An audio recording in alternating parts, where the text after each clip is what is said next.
In this video, I'm going to give you my 3 golden manifestation tips.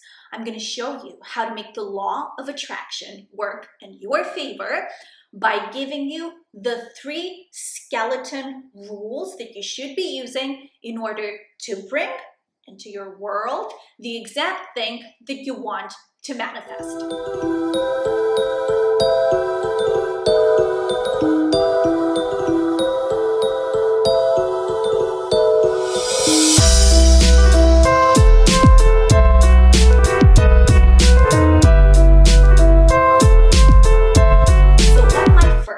And most important tip would be is to create what we call heart-brain coherence. We actually know this from the work of Dr. Joe Dispenza, who talks extensively about this.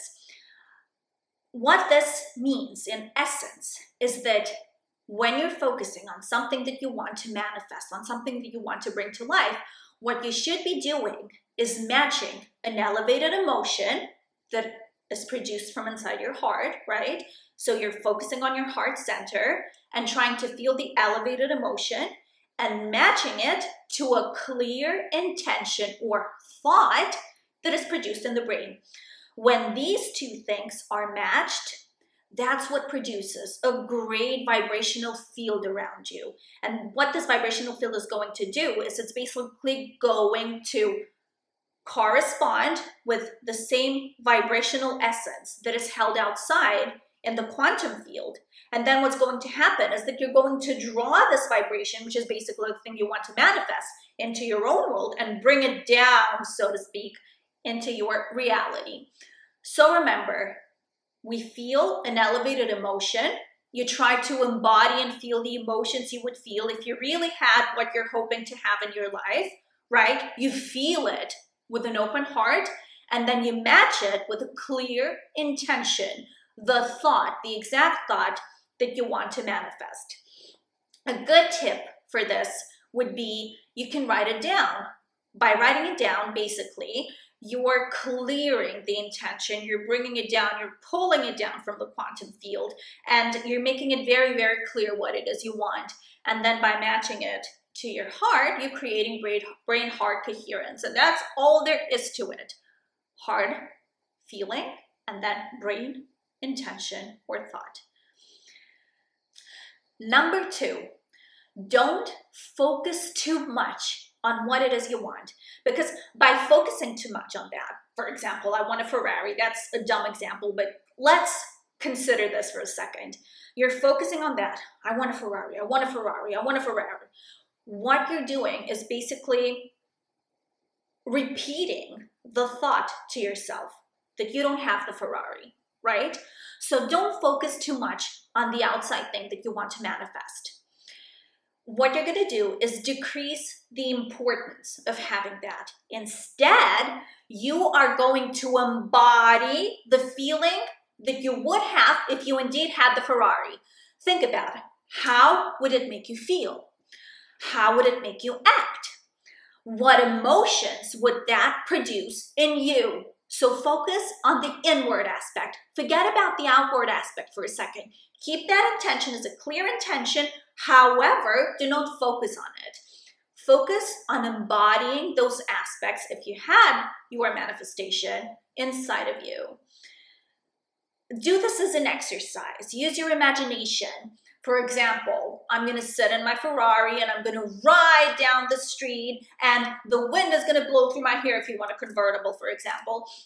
Or imagine opening and closing the door and hear the smack of the door, right? And then imagine holding the wheel, for example. And what does the wheel feel in my hands? Is it a leather wheel? And feel the leather in your hands. And then feel the emotion that you would feel if you were actually holding the wheel in your hands.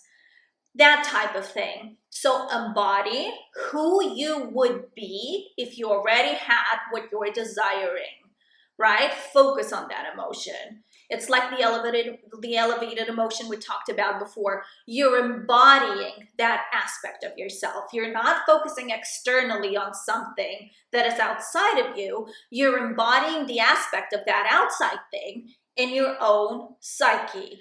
So my 3rd golden rule is work a little bit on your subconscious programming that might be what's blocking your manifestation from coming through. Sometimes we want something, but what we have inside does not match that because it's a different vibration altogether, and because we have things inside of us that consider we're not worth of what we want.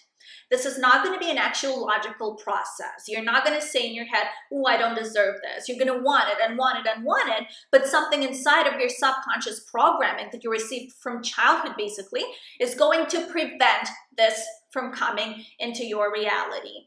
So what I suggest you would do is work with some healing modalities, or try some meditations, for example. We have a good meditation on this channel. It's called the self-worth meditation, that is going to basically resolve any subconscious self-worth blocks that you have inside of you that's preventing you to attract the thing that you want. Another thing you can do is do some shadow work. What your shadow is, what is the shadow? It's basically the aspects that you have rejected, denied, and disowned in your childhood. And those aspects will not allow you to be whole, right? So what those aspects are doing, they're craving for you to embody them. When you're not embodying them, you're not whole. So something is missing basically. And what that thing that is missing may be is the exact match to your manifestation possibly. Think about it like this. When you're whole, right? When you're whole, you feel whole and you feel deserving. You feel worthy. You feel in a totality of being that anything can come to you. When you're not whole and those pieces of you are missing, those essential pieces of you are missing, something's not working right? Your vibration is lowered and it cannot be a vibrational match for those amazing things that you may want to manifest in your life. So do some of this work. We also have a shadow work meditation, and you can work with it to address one by one the aspects of you that you think might be preventing you from being whole, from being a total embodiment of your higher self. What I would caution you about is, in working on these subconscious aspects, you don't work from a logical perspective. You work from a theta brainwave state. That's why it's important to go into a meditative state like our meditations do that we have on our channel, or do a meditation that will take you into theta, which is a very relaxed state of mind. And when we're in theta, we're very receptive. Our subconscious opens up, and then we can start doing some work on it by working with certain aspects that we feel will be more beneficial if we brought them back into our totality. So this is it for this video. It was a very short one, but I really felt like I had to give you these 3 golden rules. There are a lot of manifestation tips, but you really need to get these 3 things down if you want to become a master creator, a master manifester, an elite law of attraction expert. So I'm sending you love. May you be happy, peaceful, liberated.